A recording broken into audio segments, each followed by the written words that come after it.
everyone! Welcome back muli dito sa ating YouTube channel. Naway nasa mabuti po kayong kalagayan kasama ang inyong mga mahal sa buhay. At para naman sa mga subscribers natin na nasa ibayong dagat, nasa abroad, nagsusumikap dahil gustong may mabago ang kanilang buhay at buhay ng kanilang pamilya, dasal ko lagi ang inyong kaligtasan.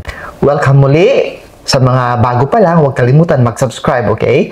Sa content natin na ito, mahalaga na malaman nyo ito. Ito yung mga mahalagang impormasyon tungkol sa period 9 batay sa feng shui. Nabanggit ko na ito, I have been discussing this about na wala na yung lucky number 8 because we have now embraced and we have entered period 9.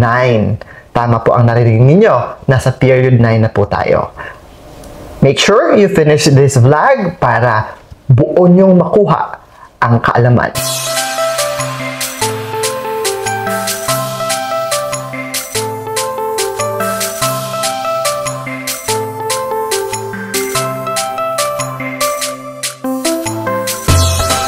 Una, alamin muna natin, ano ba ang period 9? Ang period 9 ay isang cycle, isang yugto, batay sa feng shui, na tumatagal. Imagine this, 20 years. Ito ay nagsimula ngayong 2024, matatapos 2044. Ito ay isang panahon na malaki ang pagbabago, malaki ang inaasahan nating pag-unlad.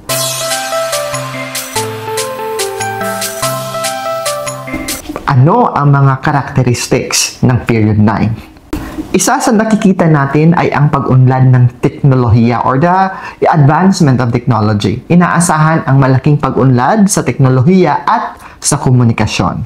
Pangalawa ay ang pagbabago ng ating ekonomiya. Magkakaroon ng malaking pagbabago sa ekonomiya at sa pinansyal na sistema. Inaasahan din natin ang pagtaas ng ating kamalayan. Tataas ang awareness o kamalayan pagdating sa kalusugan, sa environment, kapaligiran, at on our spirituality.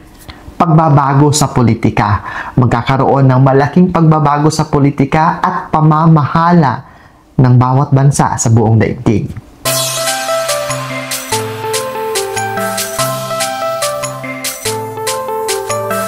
Ano ang mga mahalagang bagay na dapat niyong tandaan tungkol sa period 9? Una is must i-improve ang chi. Okay?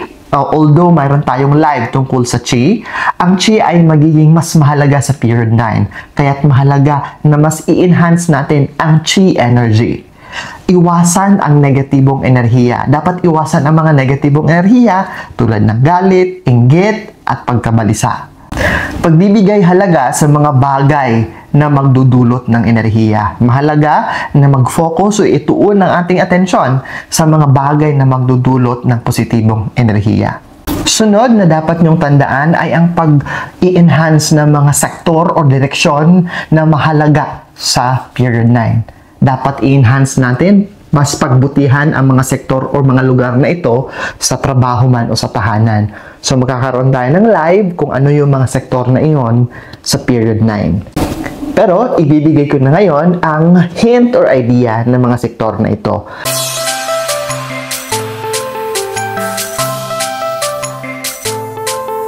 Una is ang Timog Silangan, sektor ng pag-unlad at pagpapala. Ang Hilagang Silangan naman ay ang sektor ng kaalaman, knowledge, or education. Sa Silangan naman ay ang sektor ng blessings at pag-unlad.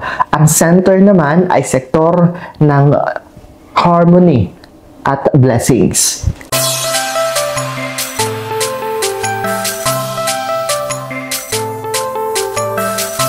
Ano ang mga bagay na dapat nating gawin para mas pumabor sa atin ang period 9? Una ay ang pagkakaroon ng positibong kaisipan. Ang pagtitiwala sa ating sarili, pagtitiwala sa ating kakayahan, the attitude of gratitude, matuto tayong magpasalamat sa mga biyaya at mag-ingat tayo sa mga negatibong enerhiya. Your instinct will tell you if may papalapit na negatibong enerhiya. At mas pahalagahan at magbigay ng focus sa mga bagay na magdudulot ng maganda at positibong enerhiya. At yan po ang pinaikli, straight to the point, na mga kaalaman tungkol sa period 9. Abangan ang iba pa nating gabay sa feng shui at sa period 9 sa susunod nating live at vlog.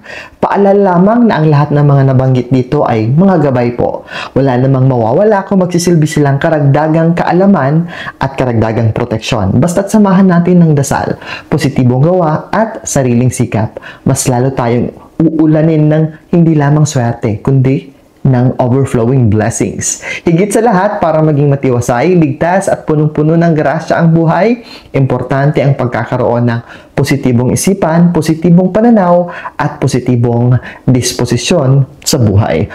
Muli, maraming salamat sa inyong patuloy na panonood, pagtangkilik, at lalong-lalo na sa inyong patuloy na pagmamahal. Hanggang sa muli, ingat po kayo always. Love you all!